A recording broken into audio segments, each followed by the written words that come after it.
So let me show you the remnants of my garden while they're still alive before winter hits. And I say winter, it's October 25th and it's 87 degrees, 88 degrees. And the sun is just beating down hard. But these pepper plants are doing good. These are in earth boxes. I've got 6 plants in each earth box.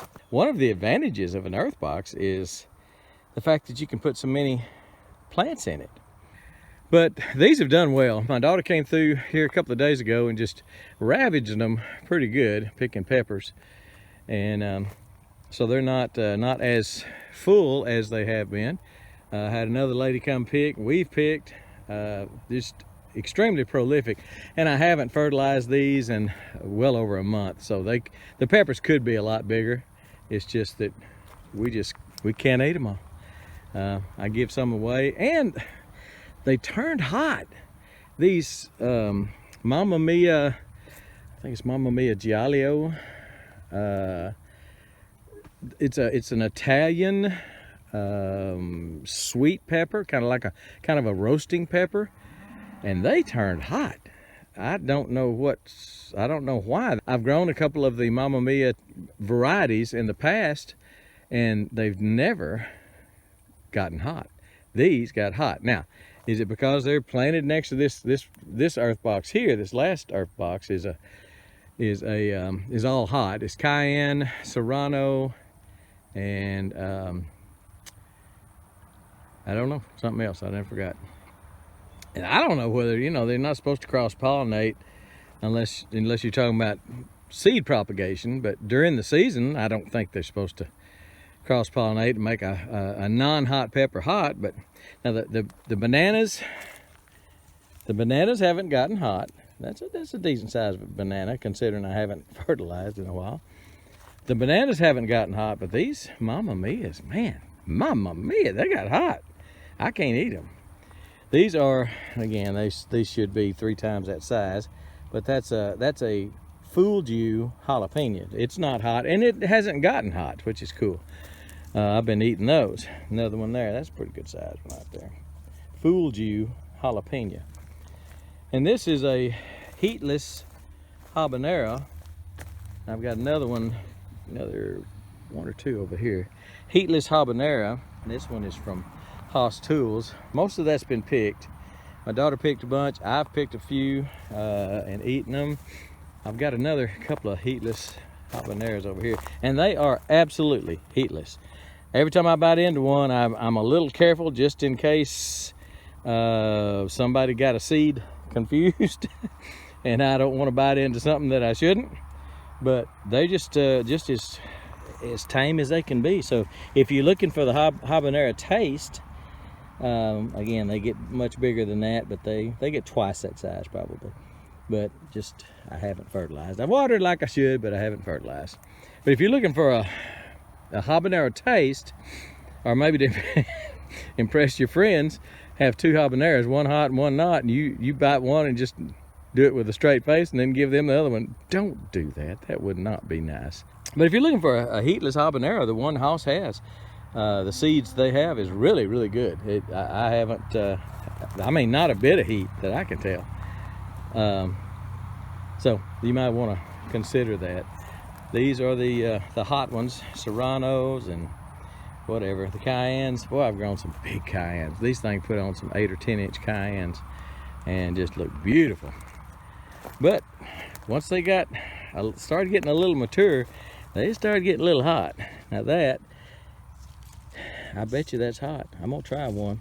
This is that Mamma Mia. It may be a fooled you. Boy, I hope it's a fooled you when I bite into it.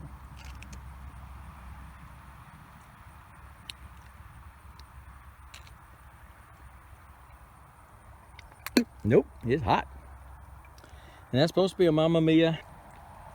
That's hot. But I want to show you before everything just succumbs to whatever cold spell we got coming. All the other stuff, I should have cleaned up my mess before I showed it to you, and I haven't. But that was some pumpkins and stuff in those grow bags. This is where my tomatoes were, and they're still somewhat alive, but they're not going to come back. And I need to clean out all this I don't know what that is, some kind of mossy looking stuff that grows in there. Clean all that out, and I'll do that when I pull the tomato residue out of there.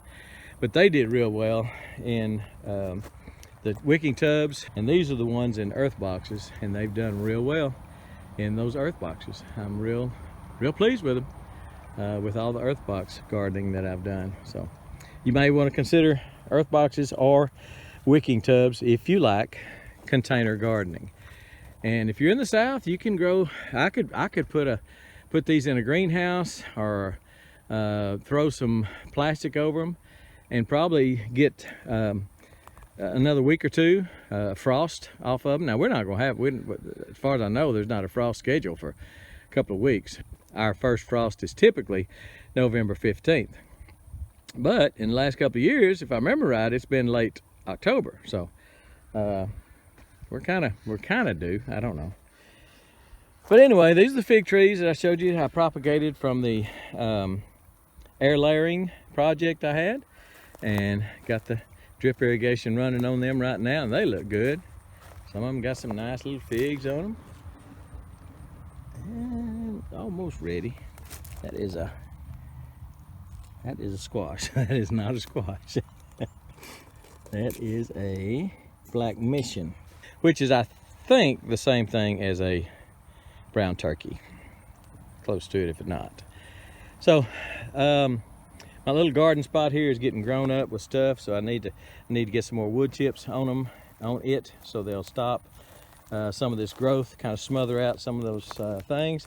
And that will also do another thing for me, that will cover up all my drip lines.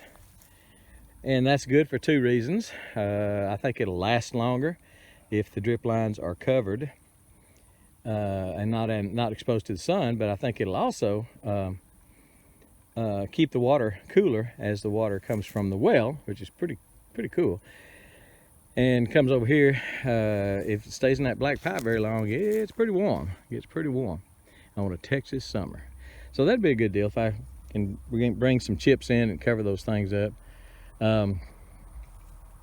That's my lone blackberry in an earth box. I'm still experimenting with that one. I need to pick that limb up instead of letting it fall down like that. It's just gotten so, it got so tall, so quick, so heavy that it had to fall down. I had this little piece of a cage against it. I took it down to prune it, and I didn't put it back up, so that's why that's happening. So anyway, still got peppers. We'll have peppers till frost.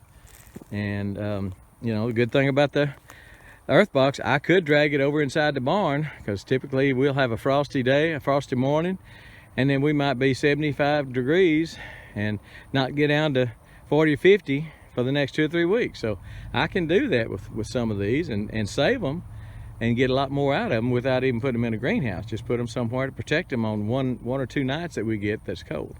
So looking good. Grow bags, earth boxes, and they're doing well. I like wicking tubs too. I think wicking tubs do better for tomatoes. I think tomatoes do better in wicking tubs than they do in earth boxes. That's kind of what I've seen. It's not necessarily an apples and apples comparison, because I usually put 1 tomato in a wicking tub and 2 in an earth box. So it could very well be that earth box outproduces simply because I can put 2 plants in instead of 1. But I really like them. I like earth box. I like container garden. I really enjoy it. Just takes a lot of the work out of it. And as work is something, if you don't have to do it, dadgum, don't. All right, just want to show you my peppers. Nothing huge to show you, nothing big, but they still looking good. 6 to an earth box. 6 peppers to an earth box. That one's only got 5 in it. I think it's because I ran out of peppers. 1, 2, 3, 4, and then 1 in the middle on the back side. But the rest of them have, you know, now that I look at it, all of them have 5. That one's got 6. All of them had 5. I think I had an odd amount of peppers, and so I planted 5 instead of 6. Anyway, they look good. Get you some containers of some sort. I highly recommend them. And with that, we're gone.